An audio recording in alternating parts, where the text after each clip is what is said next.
Good afternoon, everyone, and welcome to BalaCore Fitness Show here on your hometown station, AM 1220 KHTS. I'm Ellen Como. I know I haven't been here in a few weeks.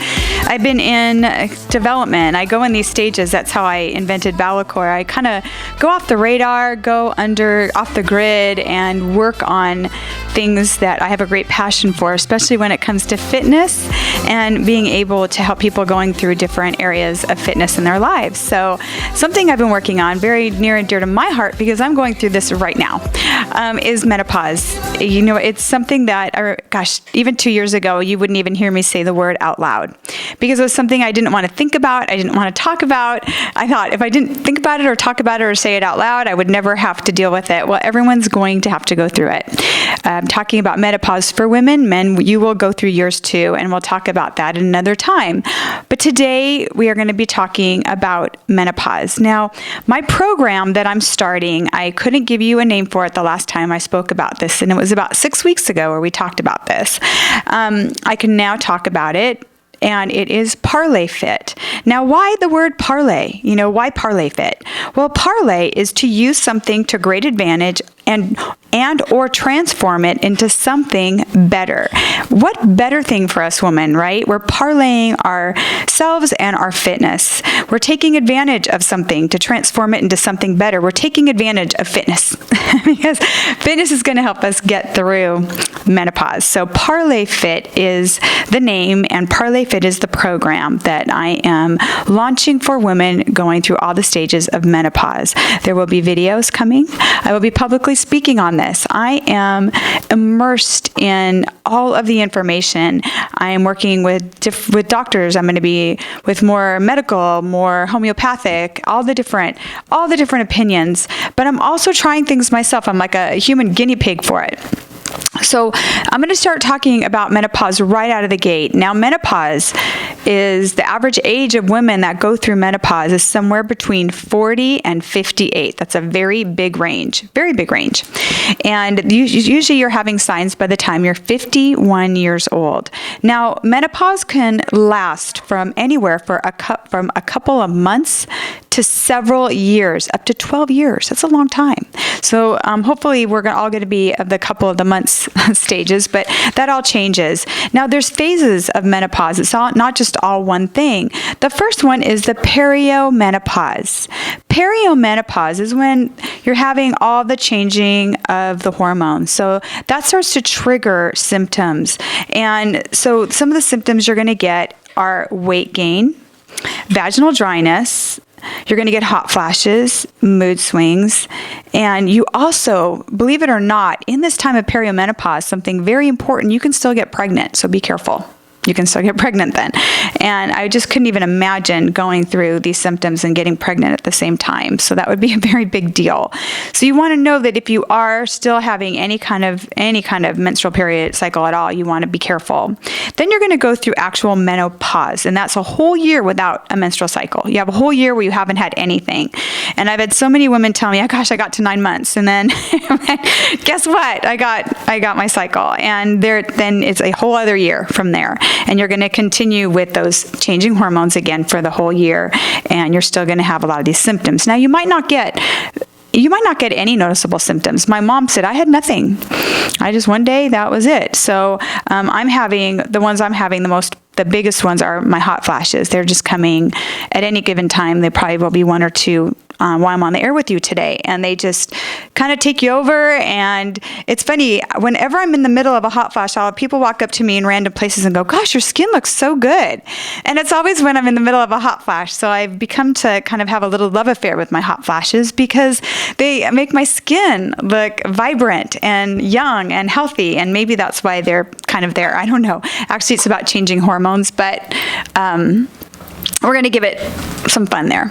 And so those are some of the symptoms. Some other symptoms that you might have would be memory loss.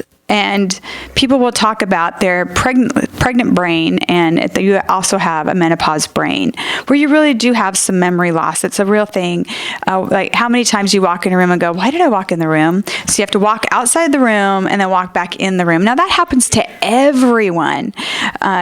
So it does, I kind of symptom, let's see, is it something that we all just struggle with when we maybe have a lot of things on our minds, if we have a lot of stress, if we have anxiety, maybe things are, there's a lot of reasons why we have memory loss.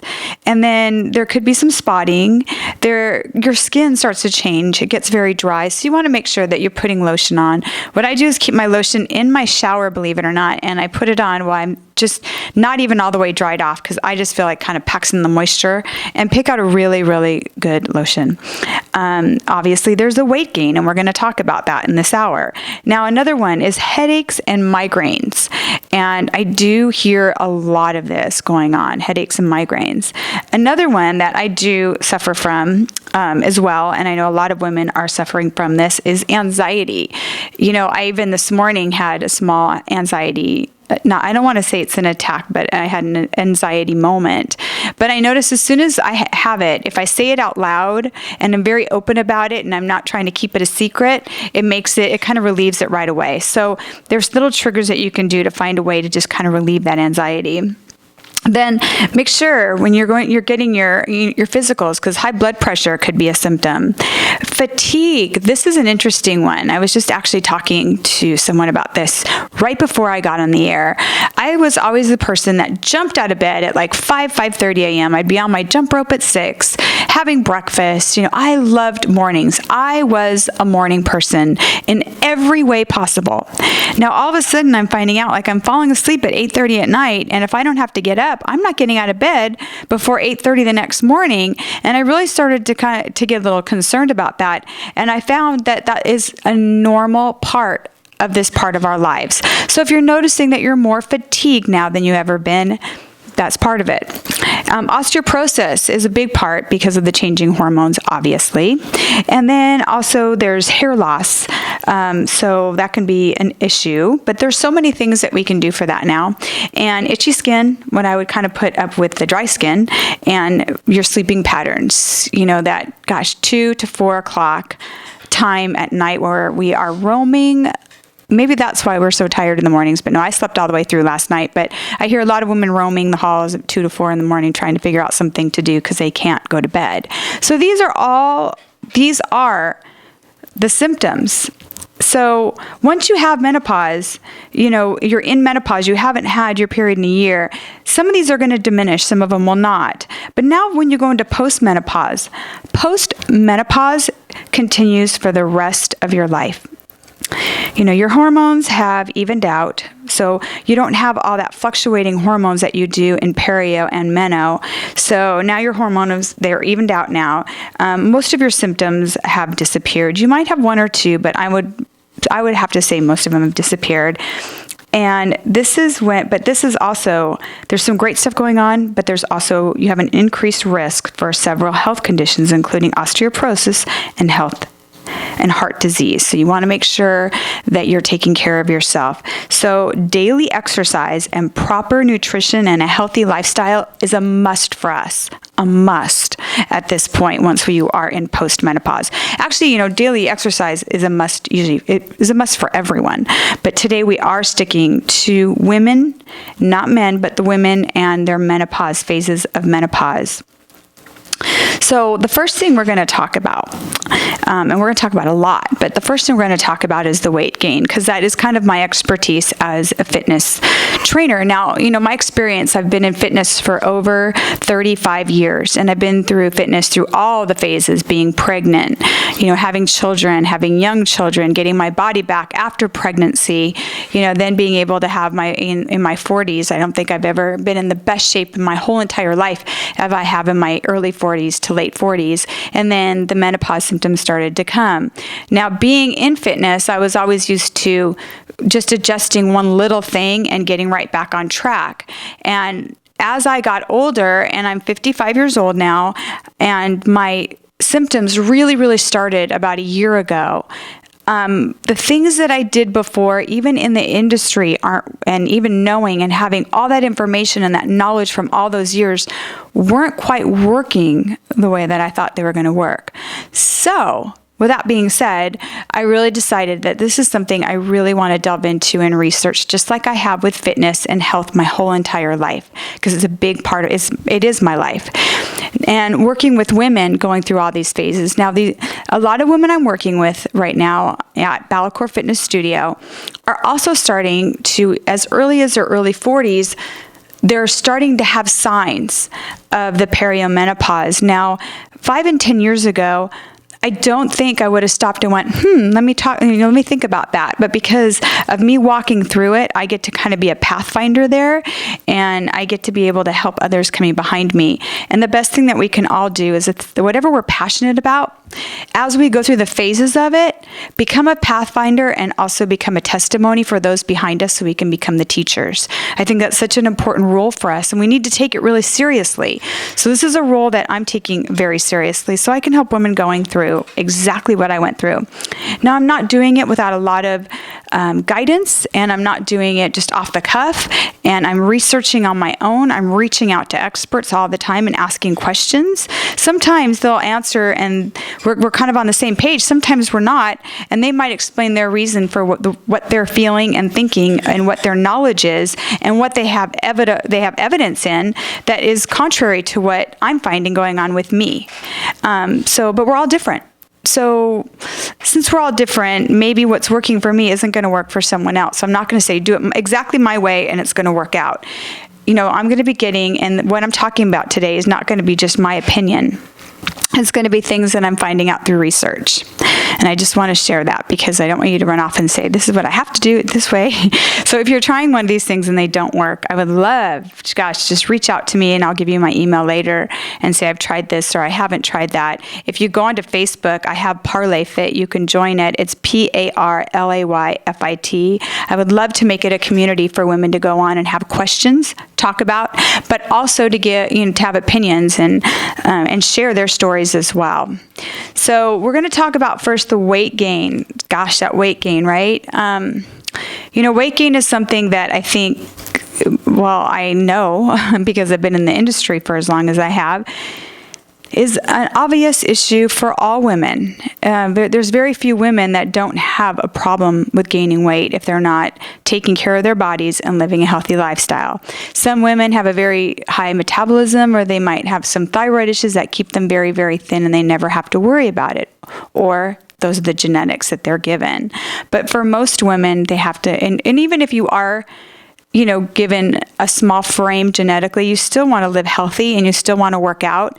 Because if you're given a small frame and you're very lean your whole entire life, and you can be lean without even working out, you are at a higher risk for osteoporosis when you start to go through menopause. So knowing that, you really need to get on some kind of program where you're using some resistance to keep your bone density fit and your bone density up. You need that. So, gosh, why when we go through menopause are we getting that menopot? Let's talk about the menopot, and then we're going to talk about fitness in a whole. Okay, your progesterone decreases when you're going through menopause, and progesterone increases your basal body temperature, which burns calories. So, there's no ovulation, there's no progesterone. If there's no progesterone, there's no increased temperature. If there's no increased temperature, you have less calories burned. So that means what's working for you in your 30s and early 40s, 20s, 30s, and early 40s is not going to work for you now that you're going through menopause as far as losing the weight, because you're burning less calories. It's just the way it is. And that has to do with your progesterone decrease. With that said, it's extremely important to understand that what you eat after 3 p.m. is going to determine your menopause stomach. When I call menopause, it's your menopause stomach. I don't mean to starve after 3 p.m., but most of your calories should be eaten before 3 p.m. This goes against so many other fitness and nutrition programs. So I know a lot of people are on challenges right now, and they're saying you have to eat every 3 hours up to the point where you're going to sleep. And I do thoroughly agree with that, unless you're a woman going through menopause. That's where this changes. And I'm talking to a couple of nutritionists, and I'm getting some more feedback on this. This is something that I'm in the middle of researching right now, even this morning before I got here, because this is going to kind of go against what we're all been told. Now, my whole entire life, what I've done is eaten almost in a very European way, where I've had a healthy breakfast, a huge lunch, and I've always had a small dinner. That's always worked for me. That's when I've had the most energy. That's when I felt the healthiest. That has always worked for me my whole entire life. But they're saying as you get into the menopause ages, that is actually a must in how you're supposed to be eating. So that's something you want to research. If you're trying to wonder, like, why can't I lose this weight? I'm working out like crazy. I think I'm eating everything right. It might be that you are working out and you are eating everything right, but it's just when you're eating it. And when you're eating it is going to have to change when you're going through this time. Now, another reason that's going on is your body swells around your organs about this time. So you want to stick to foods that are anti-inflammatory. Some great foods to eat while you're going through menopause are asparagus, cooked tomato, mushrooms, raspberries, coconut oil. And on Parlay Fit, I have a list of anti-inflammatory foods.